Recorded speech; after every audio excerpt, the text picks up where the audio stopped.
ಇದು ಏನಾಗ್ಯದ? ಯಾವಾಗ ತಾಯಿ ನನ್ನವ್ವ ಉಮ್ರಾಣಿ ಗ್ರಾಮದೊಳಗ ಶಿರಸಮ್ಮ ಮದುವೆಯಾಗಿ ಬಹಳ ದಿವಸ ಆಗ್ಯದ, ಮಕ್ಕಳಿಲ್ಲ, ತಾಯಿಗೆ ಮಕ್ಕಳಾಗಿಲ್ಲ. ಏನ ನೋಡಬೇಕು? ಯಾವ ತಾಯಿ ನನ್ನವ್ವ ಶಿರಸಮ್ಮ ಮದುವೆಯಾಗಿ ಬಹಳ ದಿವಸ ಆಗ್ಯದ, ಮನೆಯೊಳಗ ಮಕ್ಕಳಿಲ್ಲ, ತಾಯಿಗೆ ಮಕ್ಕಳಿಲ್ಲ. ಯಾವ ಮದುವೆಯಾಗಿ ಬಹಳ ದಿವಸದ ಮಕ್ಕಳಾಗಲಿಲ್ಲ ಅಂದ ಬಳಿಕ ಯಾರಾದ್ರೂ ನಮ್ಮ ಮನೆಗೆ ಬಂದ್ರೆ ಅಂದ್ರೆ ನಿಮ್ ಮನ್ಯಾಗ ದುಡ್ಡು ಎಟ್ಟದ ಕೇಳಂಗಿಲ್ಲ, ಆಸ್ತಿ ಎಟ್ಟದ ಕೇಳಂಗಿಲ್ಲ, ಬಂಗಾರ ಎಟ್ಟದ ಕೇಳಂಗಿಲ್ಲ. ಏನ ಕೇಳಿದ್ರೆ ಮೊದಲನೇ ಪ್ರಶ್ನೆ, ನಿನಗೆ ಮಕ್ಕಳು ಎಷ್ಟು ಮಂದಿಯವ ಅಂತ ಕೇಳ್ತಾರೆ ಯಾರಾದ್ರೂ ಬಂದ್ರೆ. ಇಲ್ಲ ಏನಾಗಿದೆ? ತಾಯಿ ನನ್ನವ್ವ ಶಿರಸಮ್ಮಗೆ ಮಕ್ಕಳಿಲ್ಲ.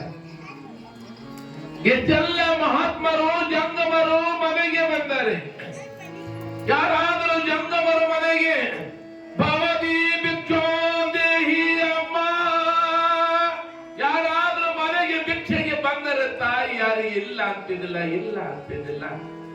ಏನೆಲ್ಲ ದಾನ ಧರ್ಮ ಮಾಡಿದ ತಾಯಿ ಶಿರಸಮ್ಮ ಮಕ್ಕಳಿಲ್ಲ. ಬಾಳ ದಿವಸ ಇದು ಮದುವೆಯಾಗಿ ಒಮ್ಮೆ ಶಿರಸಮ್ಮ ಮನೆ ಒಳಗ ಅಳ್ಕೊತ ಮಲ್ಕೊಂಡಿದ್ದಂತೆ. ಏನಾಗ್ಯದ? ಯಾವಾಗ ಅನಂತರಾಯ ಮನೆಗೆ ಬಂದ ನೋಡ್ತಾನ, ಮಡದಿ ಮುಖವನ್ನ ನೋಡ್ತಾನ. ಎಂದಿಲ್ಲದ ಮಡದಿಯ ಮುಖ ಇಂದ್ಯಾಕ ಬಾಡದ ಅಂತ ಕೇಳ್ದವ. ಶಿರಸಮ್ಮ ಗಂಡನ ಕಾಲಿಗೆ ನಮಸ್ಕಾರ ಮಾಡಿ ಹೇಳ್ತಾರೆ, ಸ್ವಾಮಿ ಮಕ್ಕಳಿಲ್ಲ, ಮಕ್ಕಳಿಲ್ಲ. ಏರಬೇಕು ಮನೆ ಒಳಗ ಪರಮಾತ್ಮ ಎಲ್ಲ ಸಂಪತ್ತು ಕೊಟ್ಟದ, ಐಶ್ವರ್ಯ ಅದ, ನವಸ್ತ ಧಾನ್ಯ ಅದ, ಎಲ್ಲ ಮಕ್ಕಳಿಲ್ಲ ಸ್ವಾಮಿ, ಮಕ್ಕಳಿಲ್ಲ.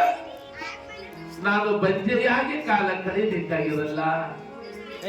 ಹೆಣ್ಣಾಗಿ ಹುಟ್ಟಿ ಇನ್ನೊಂದು ಜೀವಕ ಜೀವ ಕೂಡಲೇ ಇದ್ದರ ಹೆಣ್ಣಿನ ಜೀವನವಲ್ಲ ಸ್ವಾಮಿ, ಮಕ್ಕಳು ಬೇಕಲ್ಲ. ಮಕ್ಕಳಿಲ್ಲ ಅಂತ ತಾಯಿ ದುಃಖ ಮಾಡ್ತಾರೆ ಶಿರಸಮ್ಮ. ಅದಕ್ಕೆ ಹೇಳ್ತಾರೆ, ಬಂಜೆಯ ಮನೆ ಮುಂದ ಬಂಗಾರ ಒಳಕಲ್ಲ, ಬಂದು ಮುಟ್ಟಾಕ ಸಸಿ ಇಲ್ಲ. ಬಂದು ಮುಟ್ಟಾಕ ಸಸಿ ಇಲ್ಲ, ಮಹಾನವಮಿ ಹಬ್ಬಕ್ಕ ಬಂದೆ ಮುಡಿಯಾಕ ಮಗನಿಲ್ಲ. ಯಾವಾಗೊಬ್ಬ ಬಂಜೆಯ ಮನೆ ಮುಂದೆ ಬಂಗಾರ ಒಳಕಲ್ಲವ ಏನು ಮಾಡಬೇಕು? ಯಾವಾಗ ಬಂದು ಬೀಸಾಕ ಮನೆಯೊಳಗ ಸಸಿ ಇಲ್ಲ. ಮಹಾನವಮಿ ಹಬ್ಬಕ್ಕ ಬಂದಿ ಮುಡಿಯಾಕ ಮಗನಿಲ್ಲ, ತಾಯಿ ಮಕ್ಕಳಿಗೆ ಅಂತ ದುಃಖ ಮಾಡ್ತಾರೆ. ಅದಕ್ಕೆ ಹೇಳಿದಳೊಬ್ಬ ತಾಯಿ, ಮುಂಜಾನೆ ಹುಟ್ಟಾಲಿ ಸಂಜೆಗೆ ಸಾಯಲಿ, ಬಂಜಮ್ಮ ಶಬ್ದ ಹೊರಲಾರೆ ಮಲ್ಲಯ್ಯ. ಯಪ್ಪ ನಾನು ಮುಂಜಾನೆ ಹುಟ್ಟು ಸಂಜೆಗೆ ಸತ್ರು ಚಿಂತಿಲ್ಲದಪ್ಪ, ಮಕ್ಕಳು ಬೇಕನ್ನುವಂತ ಸಮಯದೊಳಗೆ ತಾಯಿ ಶಿರಸಮ್ಮ ದುಃಖ ಮಾಡ್ತಾರೆ ಮಕ್ಕಳ ಸಲುವಾಗಿ. ಮನೆಯ ದೇವರು ವೀರಭದ್ರ.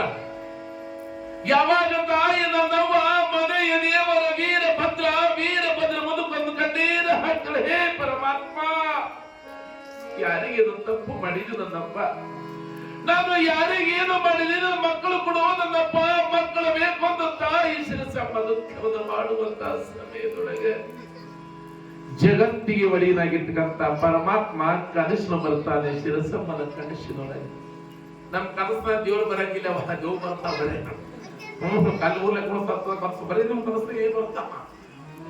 ಇಲ್ಲ. ಏನಾಗ್ಯದ?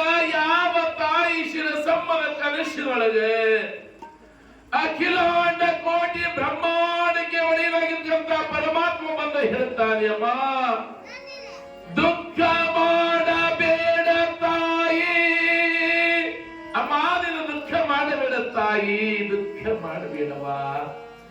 ಮಕ್ಕಳಿಲ್ಲ ಅಂತ ನೀನು ಚಿಂತೆ ಮಾಡಬೇಡ, ಮಕ್ಕಳಿಲ್ಲ ಅಂತ ನೀನು ಕಣ್ಣೀರ ಹಾಕಬೇಡ. ನೀ ಮಾಡಿದ ದಾನ, ನೀ ಮಾಡಿದ ಧರ್ಮ, ನೀ ಮಾಡಿದ ಲಿಂಗ ಪೂಜೆ, ನೀ ಮಾಡಿದ ಪತಿಯ ಪಾದ ಪೂಜೆ ತಾಯಿ. ಅದರ ಫಲವಾಗಿ ಸಾಕ್ಷಾತ್ ಜಗತ್ತಿಗೆ ತಾಯಿ ಜಗಜ್ಜನನಿಯಾದ ಆದಿಶಕ್ತಿ ಪಾರ್ವತಿ ಮಗಳಾಗಿ ಹುಟ್ಟುವಳು ಅಮ್ಮ. ಹೇಳ್ತಾನೆ ಪರಮಾತ್ಮ, ಅಮ್ಮ ಶಿರಸಮ್ಮ ನೀನು ಸಾಮಾನ್ಯವಾದ ಮಗಳು ಹುಟ್ಟಾಗಿಲ್ಲವ. ಯಾವ ಜಗತ್ತಿಗೆ ತಾಯಿಯಾಗಿರ್ತಕ್ಕಂಥ ಜಗಜ್ಜನನೇ ಮಗಳಾಗಿ ಹುಟ್ಟುತ್ತಾಳಮ್ಮ, ದುಃಖ ಮಾಡಬೇಡ ಅಂತ ಪರಮಾತ್ಮ ಕನಸು ಬಂದು ಹೇಳಿ ಹೋಗ್ಯಾನ. ಶಿರಸಮ್ಮಗ ಬೆಳಗ್ಗೆ ಎಚ್ಚರ ಆಗ್ಯಾದ. ಯಾವಾಗ ಪಟ್ಟಿನ ಕೂಗಿ ಎಬ್ಬಿಸ್ತಾರೆ, ಸ್ವಾಮಿ ಬೇಗ ಸ್ವಾಮಿ ನಾನೊಂದು ಕನಸು ಕಂಡೆ ಹೇಳ್ತಾಳೆ. ನಾನೊಂದು